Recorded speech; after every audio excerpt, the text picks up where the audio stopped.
दोस्तों नमस्कार, मैं प्रशांत कौशिक समाज इंडिया मंच पर आप सभी का हार्दिक स्वागत करता हूँ, हार्दिक अभिनंदन करता हूँ। आप सभी जानते हैं कि 26 तारीख को जो सेकंड फेज़ का चुनाव हुआ, उसमें मेरठ में भी चुनाव हुआ है और मेरठ में जो जिस दिन मतदान हुआ, तमाम तरह के सियासी समीकरण बनते और बिगड़ते रहे और सभी अपने-अपने दावे करते रहे, जो भी राजनीतिक दल चुनाव लड़ रहे हैं मेरठ में। समाजवादी पार्टी और कांग्रेस का गठबंधन, इंडिया गठबंधन, वह अपना दावा कर रहा है कि हमारी जीत सुनिश्चित है। वहीं बीजेपी के जो प्रत्याशी थे जो टीवी पर जो रामायण सीरियल आया था उसके जो अभिनेता थे इसमें श्री राम का किरदार उन्होंने निभाया था अरुण गोविल जी। वह मेरठ से बीजेपी के टिकट पर प्रत्याशी थे। वह भी अपना जीत का दावा कर रहे थे। लेकिन मतदान खत्म होने के अगले दिन जब वह मुंबई प्रस्थान कर गए, तो तमाम तरह की बातें उनको लेकर सोशल मीडिया पर होने लगी और साथ ही उनके ट्वीट ने तो सियासी संग्राम इस तरह छेड़ दिया। उन्होंने कहीं न कहीं कटाक्ष कहीं बीजेपी के कुछ नेताओं पर अपने उन्होंने उस ट्वीट के माध्यम से कटाक्ष किया। तो उसके बाद जब सियासी जो संग्राम एकदम से बढ़ा और खासतौर से भाजपा की अंदरूनी राजनीति जो सतह पे आ गई, किस तरह से अंदर खाने कुछ ना कुछ मतभिन्नता या असहमति पार्टी के अंदर रही है और अरुण गोविल जी कहीं न कहीं एसएस थे शायद उससे, क्योंकि जिस तरह से ट्वीट वो सामने आया। लेकिन जब विवाद बढ़ा तो उन्होंने उस ट्वीट को डिलीट कर दिया और साथ ही मेरठ के जो कार्यकर्ता हैं, नेता, मेरठ की जनता को लेकर उन्होंने बहुत ही आभार और धन्यवाद व्यक्त किया और कहा कि मैं जल्द ही मेरठ में आऊँगा और मुझे पार्टी ने जो ज़िम्मेदारी दी है, मैं मुंबई में जब प्रचार के लिए उसमें हूँ और जहाँ-जहाँ मुझे पार्टी भेजेगी मैं वहाँ पर जाऊँगा, उसके बाद मेरठ की जनता से मैं रूबरू होऊँगा।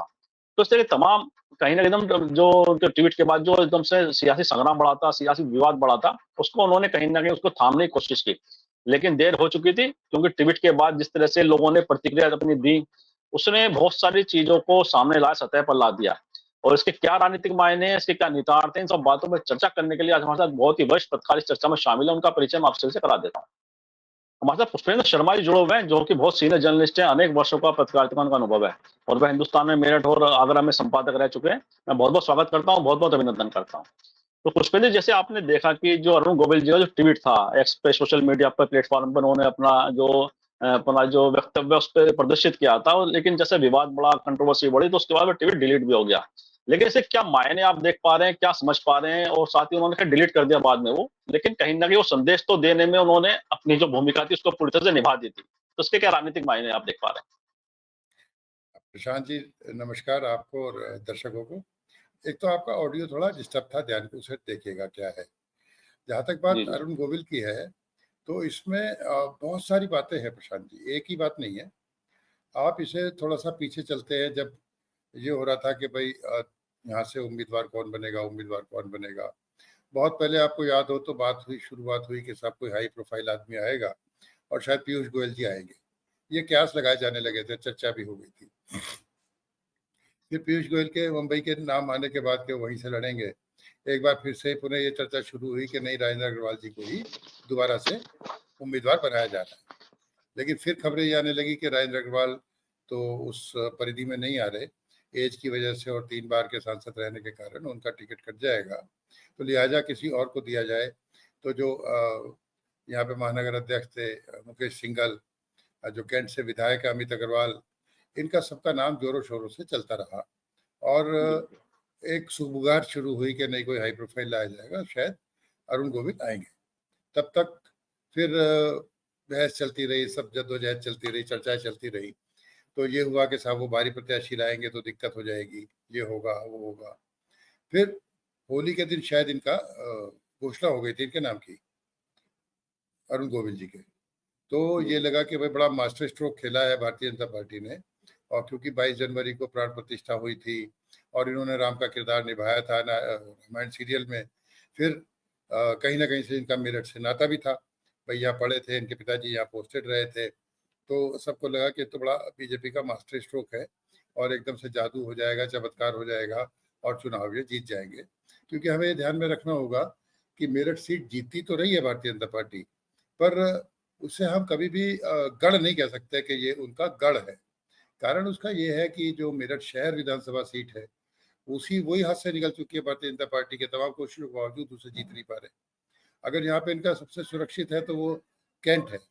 दक्षिण क्या में भी मार्जिनल जीत होती है और किठौर में ये अक्सर हार जाते हैं और पिछली बार भी हार गए। तो कैंट से इन्हें बड़ी उम्मीद रहती है, भई वहाँ की लीड से हम जीत जाएँगे। पिछली बार भी जब काउंटिंग हो रही थी आपको याद होगा, तो शुरू के राउंड्स में जब बसपा, रालोद और समाजवादी पार्टी का गठबंधन था तो याकूब कुरैशी उनके प्रत्याशी थे और कैसे नैरो मार्जिन से वो पहले तो जीतते हुए दिखाई दे रहे थे 93,000 से। और जैसे ही कैंट खुलना शुरू हुआ और कैंट की वोटों की गिनती शुरू हुई तो वो करते-करते लगभग 5-1000 वोट से याकूब हार गए। तो इसलिए मैं ये कह रहा हूँ कि भारतीय जनता पार्टी के लिए कोई अभेद किला नहीं है। तो अच्छा कैंडिडेट आया तो लगा कि भाई अच्छा होगा, लेकिन फिर इसी बीच सपा ने भी मेरठ सीट पे बड़ी तगड़ी नज़रें थी। पहले एक भानु प्रताप एडवोकेट को उन्होंने घोषित किया, फिर जो है घोषित किया अतुल प्रधान का लगभग फाइनल हो रहा था, और फिर ले आए योगेश वर्मा की पत्नी सुनीता वर्मा को, जो पहले मेयर रह चुकी है।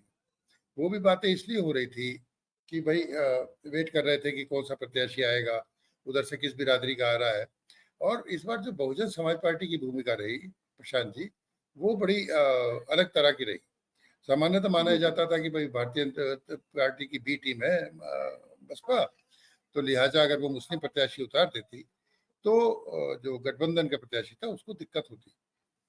पर उन्होंने उतारा त्यागी बिरादरी के देवव्रत त्यागी को, और त्यागी तो कोर वोटर्स थे भारतीय जनता जी, पार्टी के। तो भारतीय जनता पार्टी के लिए यहाँ चुनौतियां धीरे धीरे बढ़ने लग गई। और योगेश वर्मा जो इनके पति हैं सुनीता वर्मा के, विधायक रह चुके हस्तिनापुर से, उनका जो दलितों में खासतौर पे जाटा वोटरों में काम है, वो बहुत अपनी अलग पहचान रखते हैं। तो उनकी वजह से एक चुनौती ये हो गई कि दलित और मुस्लिम समीकरण बन गया, और कहीं अगर ज़्यादा मुस्लिम और ज़्यादा इधर चले जाते हैं तो चुनौती बनती है। उस हिसाब से देखा जाए तो भारतीय जनता पार्टी ने कोई ऐसा कैंपेन, ऐसा अभियान नहीं चलाया। हालांकि मेरे ख्याल से 26 को था और 21 तारीख को जो सीता बनी थी और जो लक्ष्मण बने थे इनके रामायण में, उन्होंने भी आके रोड शो किया था। योगी जी ने रोड शो किया, बड़ी मेहनत करी योगी जी ने। उधर वो जो ठाकुरों का गुस्सा चल रहा था उसकी वजह से भी योगी जी राजना भी आए, सिसोदी भी आए, और प्रधानमंत्री ने तो अपनी शुरुआत ही इधर से करी थी कैंपेन की। तो ये लग रहा था कि भाई भारतीय जनता पार्टी फिर भी इस सीट को बड़े आराम से निकाल ले जाएगी। लेकिन अरुण गोविल जब आए तो जो करिश्मे की उम्मीद थी प्रशांत जी, वो करिश्मा यूं नहीं दिखा कि वो जहां भी गए तो उन्होंने एक दूरी बना ली, और वो मतदाताओं से, आम आदमी से घुल मिल नहीं पाए। इस घुलने मिलने ना मिलने से उनकी थोड़ी सी दूरी बन गई। दूसरी ओर ये भी बातचीत होती रही और ये जानकारियां मिलती रही कि जो भाजपा के स्थानीय नेता हैं, वो दिल से ये नहीं चाहते थे कि अरुण गोविल जीते, क्योंकि उन्हें लगता है कि अगर वो जीत जाते हैं तो कहीं ऐसा ना हो उनकी आगे की भविष्य की दावेदारी खत्म हो जाए। ये एक कारण रहा। और जो वोटिंग वाला दिन था, उस दिन हमने देखा कि ये पहली बार था कि संघ ने, हालांकि 3 दिन पहले पहले चरण के बाद बड़ी कोशिश करी थी कि मतदान को बढ़ाया जाए, और खासतौर पर कैंट क्षेत्र में मतदान को बढ़ाया जाए, पर ऐसा हुआ नहीं। कैंट तो पिछड़ गया मतदान में। तो आरोप ये लगा कि भारतीय जनता पार्टी के लोगों ने उतने दिल से काम नहीं किया अरुण गोविल के लिए, जितने दिल से और ताकत से किया जाना चाहिए था। फिर क्योंकि ये पहले दूरी बना के चल रहे थे, थोड़ा संकोच करते थे लोगों से मिलने में, और मतदान के अगले दिन जब ये उड़ गए और मायानगरी के लिए, मुंबई के लिए, तो बड़ा ये लगा कि साहब पानी दे दो, कि कैसा क्यों ऐसा कर लिया उन्होंने। पहले तो इसी पे सवाल उठे। चलो फिर भी शांति हो गई कि चलो भाई उनकी कोई भूमिका नहीं थी, काम नहीं था, चले गए। लेकिन लेकिन तब बिगड़ा मामला जब उन्होंने कल सुबह एक्स पर एक टिप्पणी आ गई, और वो टिप्पणी आपको भी मालूम है, मुझे भी मालूम है क्या इशारा कर रही थी, किन पे इशारा कर रही थी। ना तो नाम मैं ले सकता हूँ, ना आप ले सकते हैं, नाम खंडन कर सकते हैं। लेकिन उसने एक स्थिति उजागर कर दी कि कहीं ना कहीं उनके मन में खींच थी, तनाव था, संताप था, और उन्हें ये लगा कि उन्हें पता चल गया कि कुछ लोगों ने उनके साथ दिल से काम नहीं किया जो उनके साथ घूम रहे थे। अब या तो ये है कि भाई मतगणना के बाद, मतलब मतदान के बाद सॉरी, जो भारतीय जनता पार्टी के नेता या सारे लोग इनके साथ बैठे होंगे और उन्होंने बता दिया होगा कि सीट खतरे में है, इतनी आसान नहीं है, पता नहीं किस तरफ ऊँट किस करवट बैठ जाए। तो मुझे लगता है उससे इनके मन में ज़्यादा निराशा आई कि भाई मैं बॉलीवुड छोड़ के इतने दिन आया, अपना काम छोड़ के भी, और विश्वास किया सब लोगों पे, और मुझे धोखा मिल गया। तो मुझे लगता है कि वो उनकी फ्रस्ट्रेशन थी। हालांकि बाद में उन्होंने उसे हटा लिया, पर वो तो पानी फेरने वाली बात है, जो कहना था वो कह चुके थे।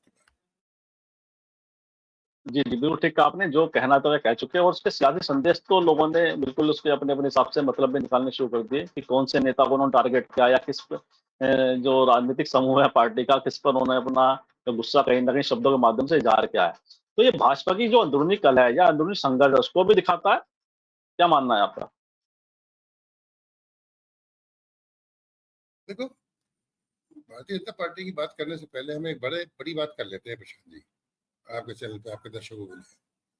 जी, जी। ये जो मतदान में गिरावट है, ये अलग बात है, किसको फायदा किसको नुकसान वो मैं नहीं कह रहा, ना मैं उसका आकलन करना चाहता, ना मैं इतना एक्सपर्ट, लोग सब लगे हुए हैं इसको गिनने में।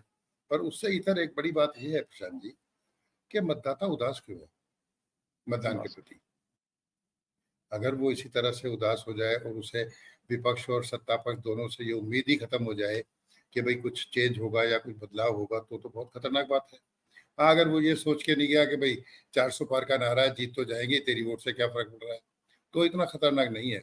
लेकिन अगर उसका विश्वास हटता जा रहा है पार्टियों से, तो फिर थोड़ा लोकतंत्र के लिए बड़े खतरे की बात है। अब जहां तक रही भारतीय जनता पार्टी में अंदरूनी कलह की बात, तो देखिए, जब सत्ता की दौड़ होती है ना प्रशांत जी, तो भाई भाई में भी होड़ होती है। जब सत्ता की दौड़ होती है तो भाई भाई में भी होड़ होती है ना। और जब होड़ होती है तो फिर होड़ में फिर सारे रिश्ते नाते सब एक तरफ हो जाते हैं। हालांकि भारतीय जनता पार्टी अपेक्षाकृत रूप से, तुलनात्मक रूप से बड़ी अनुशासित और कैडर बेस्ड पार्टी है। सामान्यतः इसमें कोई विद्रोह होता भी है तो पता नहीं चलता, या कोई भेदभाव होते हैं, क्योंकि यहाँ पे एक भी टिप्पणी करना और सब कुछ करना बड़ा नुकसानदायक होता है। तो देखा तो हमने ये कि पूरे समय राजेंद्र अग्रवाल जी, ऋतुराज जी, अमित अग्रवाल, सब साथ लगे रहे, सब साथ लगे रहे। लेकिन ये आपको और हमें भी मालूम है कि कौन कौन दावेदारी कर रहा था उम्मीदवारी के लिए, और जब उनका दावा टूटा तो उनके मन में कहीं ना कहीं तो कुछ तो रह ही जाएगी। अब ये है कि पार्टी का अनुशासन और डंडा बहुत तगड़ा है, तो उन्होंने अगले दिन से भाई उनके साथ लग गए और ये दिखाया कि नहीं नहीं भाई, हम तो पूरी मेहनत कर रहे हैं, पूरी मेहनत कर रहे हैं, सब कर रहे हैं। लेकिन जो भारतीय जनता पार्टी की मेहनत होती थी, वो कम से कम बीच के दिनों में, प्रचार के दिनों में, और खासतौर पर 26 अप्रैल यानी मतदान के दिन, तो मुझे लगा नहीं कि ये भारतीय जनता पार्टी जिस तरह से मेहनत करती थी, जिस तरह से उसके कार्यकर्ता लोगों को दोपहर बाद भी लेकर आते थे बूथ तक, के भाई आप वोट डालिए, वोट नहीं डाला तो कहीं ना कहीं कुछ तो है जिसकी पर्दादारी है। बिल्कुल, बिल्कुल। बिल्कुल ठीक कहा आपने, कहीं न कहीं कुछ तो है जो पर्देदारी है और जैसा कि आपने एक उल्लेख किया था पिछले वक्तव्य में कि जो कैंट विधानसभा है, वो भाजपा के लिए संजीवनी की तरह हमेशा काम करती रही है और उसने हर लोकसभा चुनाव में उनके लिए टॉनिक का भी काम किया और लगातार उन्हें वहाँ से लीड बड़े बड़े मार्जिन्स पे लीड हमेशा मिली है। और इस बार जो मेरठ लोकसभा 5 विधानसभा क्षेत्र आते हैं, उसमें सबसे कम अगर वोट प्रतिशत है तो कैंट में ही रहा है वो। और जब भी कैंट में उनके काफ़ी बड़े नेता और खासतौर से और जो पिछले 3 बार से लगातार सांसद है राजेंद्र अग्रवाल भी शास्त्रीनगर क्षेत्र में रहते हैं, वो भी कैंट विधानसभा में आता है। और साथ ही अमित अग्रवाल जी जो वर्तमान विधायक हैं कैंट क्षेत्र से, वह भी वहाँ रहते हैं और तमाम बड़े नेता उनके कैंट में ही रहते हैं। उसके बावजूद भी कैंट का मतदान प्रतिशत कम होना 5 विधानसभा की तुलना में, इससे क्या संदेश है, क्या मायने हैं इसके? देखिए, इसी कैंट के कम मतदान ने भाई खतरे की घंटी तो बजाई दी है भारतीय जनता पार्टी के लिए। मैं ये नहीं कह रहा कि कौन जीतेगा कौन हारेगा, पर कांटे का संघर्ष तो हो ही गया। और जहां से आपको लीड मिलती थी वहां पर अगर मतदान कम हो गया, तो फिर तो बड़ा खतरा मंडरा रहा है ना इस पर। अब इसके कारण तो कई हो सकते हैं, कि भाई प्रत्याशी का अपना घुलना ना मिलना या लोगों को प्रभावित ना कर पाना, दूसरे संघ और इनके लोगों ने कुछ काम कम किया क्या, तीसरे जो अंदरूनी जिसकी बात हमने अभी करी मतभेद थे या एक महत्वाकांक्षाएं थी, तो महत्वाकांक्षा के साथ में तो फिर सब कुछ चलता है। तो ये भी सोचा गया हो कि भाई अगर ये जीत गया तो फिर आगे के लिए दावेदारी खत्म होगी। तो शायद उतनी मेहनत से, उतनी मशक्कत से लोगों ने काम नहीं किया जैसे कि पहले होता था। पहले मुझे याद है 2019 में भी, 2022 में भी लोग जो है अपना वोट डालने से पहले 4 घरों में और जाए गए जो भाजपा समर्थक थे, और चलो चलो चलो वोट डाल ले अगर तुमने नहीं डाला। इस बार मुझे उसका थोड़ा अभाव मिला। अगर लोग गए, समर्थक है, वोटर है, वो गए अपने आप देने, लेकिन वो 4 आदमियों को साथ लेके गए हो, मुझे ऐसा नहीं लगा प्रशांत जी। तो ये सारे कारण मिल रहे हैं, और कैंट का मतदान जो कम हुआ उसका एक बड़ा कारण मैं यही मानता जी, जी, जी। इससे क्या है ना, कहीं न कहीं उदासीनता और वो जो मुद्दों के प्रति कहीं न कहीं ऐसा लगता है कि मतदाता उन सब चीज़ों से कट रहा है, जो राजनीतिक विमर्शों में ये चीज़ें लाई जा रही हैं। लेकिन जैसे एक बात और बड़ी आती है, राजनीतिक जो क्षेत्र है उसमें हमेशा पैराशूट उम्मीदवार को लेकर भी तमाम तरह की आलोचनाएँ राजनीतिक दलों की होती रही हैं। और कोई भी राजनीतिक दल अछूता नहीं है, कहीं न कहीं किसी न किसी क्षेत्र में वह बाहरी उम्मीदवार को वहाँ पे उतार देते हैं, प्रत्याशी दे देते हैं।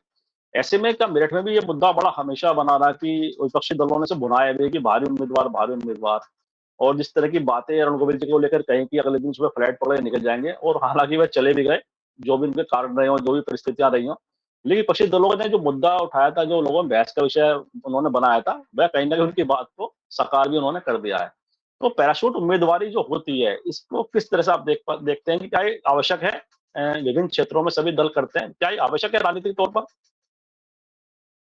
आवश्यक हमेशा नहीं है, पर कभी-कभी हो जाता है प्रशांत। वो इसलिए हो जाता है कि जब एक ही जगह पर कई मजबूत दावेदार हों, अगर उनमें से किसी को दे देते, तो बाकी दूसरे सारे चिढ़ जाते, नाराज़ हो जाते और पार्टी को लगता कि शायद वो उतना काम नहीं करेंगे अपने प्रभाव वाले इलाकों में। तो बाहरी प्रत्याशी उतारने का एक फ़ायदा भी होता है ना, कि जो आपस की फूट है, वो उनको ये लगता है पार्टी को कि भई अगर किसी लोकल को ही दूसरे को दिया, तो शायद ज़्यादा दिक्कत आएगी। बाहर से दे दिया तो फिर ये मतभेद खत्म हो जाएगा कि भई उसे दिया, मुझे नहीं दिया। तो एक ये सोच हो सकती है, एक ये सोच हो सकती है। मैं इस पे कोई गारंटी नहीं ले सकता, लेकिन ये सोच हो सकती है। और ये विभेद जो है, जो मतभेद थे, वो मतलब खुल के तो सामने यूँ नहीं आया कि भई सबने सेल्फी खिंचवाई, सबने अपने फ़ेसबुक पे फ़ोटो डाली, उनके साथ आते-जाते रहे। लेकिन जो उनका कल का ट्वीट था, जो उनकी पीड़ा निकल कर आई दिल में से, उसने बताया कि जो दिख रहा था, वो सब सच नहीं था। जो दिख रहा था, वो सब सच नहीं था। ये मेरा कहना है। जी, बिल्कुल, बिल्कुल। पर्दे की जो आभासी दुनिया होती है, वो कहीं न कहीं इन्होंने यहाँ पे महसूस की कि आम जनजीवन में भी, राजनीति में भी वह सब आभासी है कि जो दिखाया जा रहा है और अंदरूनी तौर पर सच और कुछ है और बाहर की दुनिया जो राजनीति की है, वह अलग तरह से कहीं न कहीं अपना कार्य करती है। तो ये कि जो खासतौर से एक बात और बड़ी महत्वपूर्ण है कि राजनीतिक विमर्श जो आज के समय में हो रहा है देश के अंदर, उसमें जिस तरह से नैरेटिव सेट करने की विपक्षी दलों में और सत्ता पक्ष के अंदर एक तरह से जो द्वंद चल रहा है कि किसका नैरेटिव सेट हो। हम ये देख रहे हैं कि इस बार जो प्रधानमंत्री जी हैं, वह लगातार नए-नए मुद्दे रोज़ अपने भाषणों के द्वारा सामने रख रहे हैं लोगों के। और विपक्ष जो है अपना वो नैरेटिव कहीं न कहीं हमें गढ़ता हुआ ज़्यादा ज़्यादा अच्छी तरह से दिखाई दे रहा है, क्योंकि वह सामाजिक न्याय की बात कर रहा है, जाति जनगणना की लगातार एक ही विषय को लगातार उठा रहा है और तमाम ऐसे मुद्दे जो आम आदमी सरोकार से जुड़े हुए मुद्दे हैं। तो इसमें आप किस तरह से दोनों पक्षों की जो रणनीति है, किस तरह से देख पा रहे हैं उसको? प्रशांत जी, मैं दोनों घोषणा पत्र में किसी का अच्छा और किसी का खराब तो नहीं कहने की स्थिति में नहीं हूँ। पर हाँ, कुछ बातें जो जो आपने भी देखी, मैंने भी देखी, वो ये है कि जब चुनाव अभियान शुरू हुआ, तो राष्ट्रवाद, मंदिर, 400 पार, 400 पार, 400 पार, 400 पार, 80 में से 80, ये बातें होती रही। ठीक है, उनकी उपलब्धियां थी, कुछ उपलब्धियां उन्होंने गिनाने की कोशिश की, चाहे भाई पब्लिक उससे सेटिस्फाई हो या ना हो। उन्होंने कहा भाई करने की कीमत समय पे मिल रही है, हम रैपिड रेल ले आए हैं, इंफ्रास्ट्रक्चर बढ़िया हो गया है, कानून व्यवस्था अच्छी है, बिजली अच्छी है, ये सारी बातें उन्होंने, चाहे योगी जी हो, प्रधानमंत्री जी हो, कहते रहे। लेकिन पहले आया था कांग्रेस का घोषणा पत्र और आ चुका था चुनाव कैंपेन के बीच में। भारतीय जनता पार्टी का आया बाद में, जो राजनाथ सिंह की नेतृत्व में कमेटी बनी थी, उसने बाद में दिया। सवाल यह है कि ये जो विमर्श चल रहा था, जो नैरेटिव चल रहा था, वो तो ये था इनका, भारतीय जनता पार्टी का। और जैसे ही पहले फेज का मतदान हुआ 19 को और 21 तारीख को जी, प्रधानमंत्री राजस्थान गए। राजस्थान में जाते बांसवाड़ा और एक जगह और गए थे, वहां पर उन्होंने ये मुद्दा हिंदू मुस्लिम वाला उठा दिया। उसमें वो सही है गलत है, ये तो एक अलग बहस है कि उस न्याय पत्र में क्या है क्या नहीं है, इनके पास क्या नहीं है। लेकिन बड़ी बात यह है कि प्रधानमंत्री ने अपनी पिच चेंज करी, विकास और उससे हटके 400 पार के नारे से इस पर आ गए। और अभी तक मैंने ये देखा था कि सांप्रदायिकता के लिए उन्होंने अलग अलग छोड़ रखे थे। जैसे भाई योगी जी है, वो कट्टर हिंदुत्ववादी है, उनकी छवि भी वैसी है, वो बात करते थे। अमित शाह भी गाय बगाए कर लेते थे, लेकिन प्रधानमंत्री कभी सीधे नहीं करते थे। प्रधानमंत्री मोदी ने कभी सीधे हिंदू मुस्लिम वाली बात नहीं करी। ये मुझे पहली बार ऐसा याद आ रहा है जो बांसवाड़ा से उन्होंने करा। तो ये पहले चरण के मतदान की कुंठा थी या उन्होंने कोई सोची समझी रणनीति के तहत इसे किया, वो बताएंगे। लेकिन आम जनता और आम लोगों को, आम विश्लेषकों को ये लग रहा है कि पहले चरण के मतदान के बाद इन्हें इसके लिए विवश होकर इसी बातों पर आना। ये कहना चाहता हूं मैं, बाकी घोषणा पत्र की बातें मैं नहीं करूंगा। जी, जी, जी, जी। जैसा आपने कहा कि पहले चरण के मतदान के पश्चात जो मजबूर हुए कहीं न कहीं प्रधानमंत्री जी अपनी रणनीति को चेंज करने में। तो अगर हम खास तौर से पश्चिम उत्तर प्रदेश की बात करें, प्रथम चरण के मतदान के बाद जो तमाम तरह की बातें सभी दल कर रहे हैं और ऐसा अनुमान लोग लगा रहे हैं कि कहीं न बीजेपी पहले चरण के मतदान के बाद अपने को मतलब कंफर्टेबल ज़ोन में नहीं पा पा रही है, पश्चिम यूपी की राजनीति में खास तौर से। तो ऐसे में आपका क्या अनुमान है कि फर्स्ट और सेकंड 2 फेज़ के चुनाव हो गए, पश्चिम यूपी की इसमें बहुत महत्वपूर्ण सीटों पर मतदान हुआ है। तो उसमें आप किस तरह से पूरा गणित देख पा रहे हैं, पश्चिम यूपी का? देखिए, कोई भी चुनाव चुनाव होता है, उसे ये मान लेना कि भाई बिल्कुल साफ है, वो तो नहीं लगता कहीं पर भी, और कभी भी परिस्थितियां बदल जाती हैं। लेकिन जो कम मतदान की थ्योरी है उसके दोनों पहलू है प्रशांत जी। इस बार ऐसा नहीं हुआ है कि जो भारतीय जनता पार्टी को वोट देते हैं वहीं पर कम वोटिंग हुआ हो। जो विपक्षी दलों को वोट देने वाली बिरादरी या लोग माने जाते हैं, या भौगोलिक क्षेत्र में हम बांट लेते हैं कि भाई अगर वहां पे वोट ज्यादा हो रहा है तो ये विपक्ष का है, और वहां पे वोट पड़ रहा है तो ये सत्ता पक्ष का है। तो औसतन वोटिंग परसेंटेज सबका गिरा। लेकिन अगर हम चलो मेरठ की बात कर लेते हैं, वोटिंग परसेंटेज गिरा, बराबर रह गया। लेकिन कैंट में अगर ज्यादा नहीं हुआ तो नुकसान भारतीय जनता पार्टी को मुझे लगता है। उधर ठाकुरों ने मतदान नहीं किया था मुजफ्फरनगर लोकसभा चुनाव में, सदरा विधानसभा क्षेत्र के, उन्होंने बहिष्कार किया और ज्यादातर जगह पे किया नहीं उन्होंने। लेकिन ये बागपत में भी हुआ कि कुछ गांवों में मतदान नहीं हुआ ठीक। सहारनपुर अमरोहा में ज्यादा मतदान हुआ। वो अब किसे कांटे का संघर्ष माने, तो कांटे का संघर्ष तो वहां भी है। अब गाजियाबाद, नोएडा, बुलंदशहर, इवन मथुरा भी ले लीजिए, वहां पे कम हो मतदान या ज्यादा हो, जो जीत का अंतर है भारतीय जनता पार्टी का, लीड इतनी बड़ी लाइन है कि उस पर बहुत फर्क पड़ेगा मुझे लगता नहीं प्रशांत जी। मुझे लगता है कि भारतीय जनता पार्टी को वहां कोई खतरा उत्पन्न नहीं होता। जिन सीटों पर मार्जिन कम था वहां पे वोटिंग परसेंटेज का कम होना किसी के लिए भी नुकसानदायक हो सकता है, फायदेमंद भी हो सकता है। और इसमें मुझे लगता है कि मोटे तौर पे भारतीय जनता पार्टी को थोड़ा सा नुकसान दिखाई देता है। बाकी तो सीटें ऐसी हैं, नोएडा, गाजियाबाद, बुलंदशहर जो मैं बता रहा हूँ, वहां तो कम कर लो या ज्यादा कर लो, इनको क्या फर्क पड़ता, कुछ नहीं। ये मेरा कहना जी, लेकिन ये कि जो परसेप्शन की जो लड़ाई है, उसको आप मतलब किस तरह से देखेंगे कि जो परसेप्शन जिस तरह से बनाया जा रहा है, गढ़ा जा रहा है, उसमें लगातार ये बात, और जैसे आपने भी कहा कि प्रधानमंत्री जी ने अपनी जो रणनीति चेंज करी प्रथम चरण के मतदान के पश्चात, उसमें पक्षी दल लगातार ये आरोप लगा रहे हैं बीजेपी पे कि वे चुनाव को एक तो सांप्रदायिक करने की चेष्टा कर रही है, और साथ ही जो फेज़ के चुनाव हुए फर्स्ट और सेकंड के, उसमें बीजेपी को कहीं न कहीं निराशा मिली है, जिसकी वजह से उन्होंने देश में जो मुद्दों से अलग हटकर लोगों को भ्रमित करने की रणनीति पर अपना काम करना शुरू कर दिया है। तो जो आरोप प्रत्यारोप का दौर है, ये किस दिशा में और क्या आगे बढ़ेगा, और किस तरह की संभावनाएँ आप देख पा रहे हैं? किस तरह की और आरोप प्रत्यारोप का जो दौर है, वह किस दिशा में, किस ऊँचाई पर और जाएगा? देखिए प्रशांत जी, बात ये है कि पहले तो नारा परसेप्शन जो बनाया गया और आम आदमी को इतना भ्रमित हो गया कि 400 पार, 400 पार, सारा मीडिया वो कहने लगा। जो ओपिनियन पोल्स आ रही थी वो भी इसी के तरफ इशारा कर रही थी। कोई 373 दे रहा था एनडीए और एनडीए को, कोई 70 दे रहा था। तो पहली बार तो उन्होंने विमर्श ही बदल कर रख दिया।